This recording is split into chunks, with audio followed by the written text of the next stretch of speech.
welcome back. Fragrance Fiend here today doing a first impression of From The Garden by Maison Margiela, part of their Replica range. It is the latest from the collection, dropping in 2023, but it only just landed in Australia this year. So since we're doing a first impression, let's crack it open.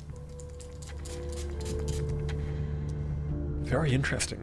Such an incredibly unusual scent. It's not something I'd particularly wear on myself, but it smells like a really good room spray. It's actually a lot more complex than most of the other Maison Margielas I've smelled before. This one is quite earthy. It's opening quite fresh at the moment, and you definitely get a ton of that tomato leaf straight off the bat. For a very brief second, it reminded me of Synthetic Jungle by Frederick Malle, but this is definitely a lot more fresher, less piercing. I wouldn't say more wearable, but it's like a designer take on something like that. I have a bit of a gut feeling that people are not going to like this one, since it's quite a unusual scent, not really something you'd want to be able to associate with being smelt. I mean, tomato leaves isn't really the most attractive note.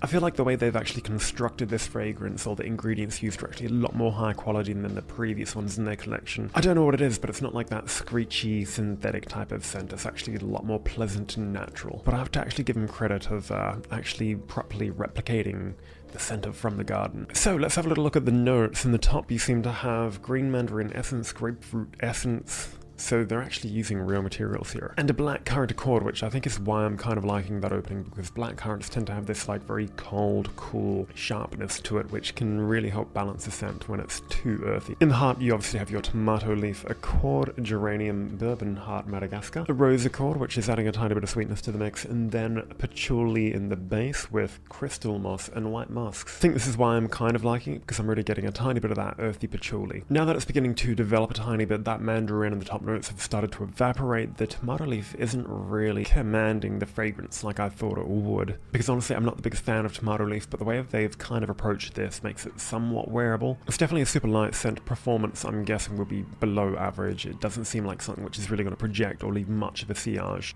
I've really got this love-hate thing about it. There's stuff I like in it, then the tomato leaf kind of turns me off it, and I'm really torn with this. This is one people are either going to really love or really hate. I mean, I'm in a tiny bit of a middle ground situation at the moment because I haven't experienced the full thing yet. I feel like this is a bit of a hard one to kind of nail down who it's for. It's a bit too piercing, I think, for a more mature audience. It's not really something I think a younger audience would find satisfying. It's not necessarily masculine or feminine, and based on the trends of the fragrance industry and how designer fragrances are marketed and the general consumerism of it all, I just don't know where this one will really sit. Jazz Club, Fireplace, Under the Lemon Tree, At the Barber's, a few more which are quite wearable, but this one for me just feels like a tiny bit of a grey area. Just under 20 minutes have gone by and it has changed quite a bit. The tomato leaf is actually gone already, and that's quite obscure for a heart note. I'm just going to respritz as a bit of a refresher.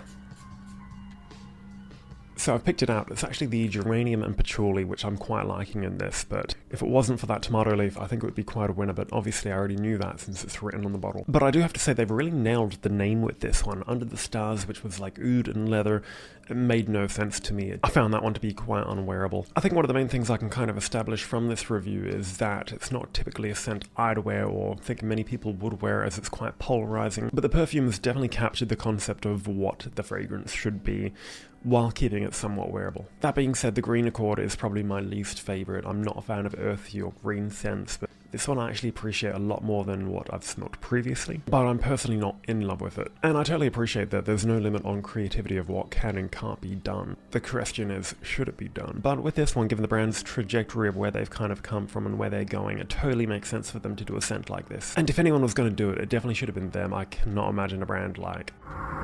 Anyway, final thoughts. This one has definitely left me quite stumped. My nose, I don't think, is as good as usual, as I'm not feeling the best at the moment. However, the more I seem to smell it, the more I kind of appreciate it. It's just something I wouldn't really let other people smell on me. Anyway, usual atomizer, it's not too bad. This one is actually unscrewable as well, even though it didn't say that it was refillable in the box. I think they're just doing that with all of them now. I don't know what it is, but I've never been a fan of companies releasing things without a cap. This is not really a cap, it says discard before use. I know it sounds quite unusual or even gimmicky, but it would be cool to see them like implement caps based on the fragrance. So like From The Garden, I don't know, have like a little tomato cap or something. Anyway, to wrap it up, I do find it quite an interesting scent. Interesting doesn't always mean pleasing. I'm definitely quite sold on that combination of the mandarin, patchouli, and geranium. Anyway, that's all for today's first impression. Hope you enjoyed watching. My apologies if I seem a little more dead than usual, but I'll see you next time, hopefully.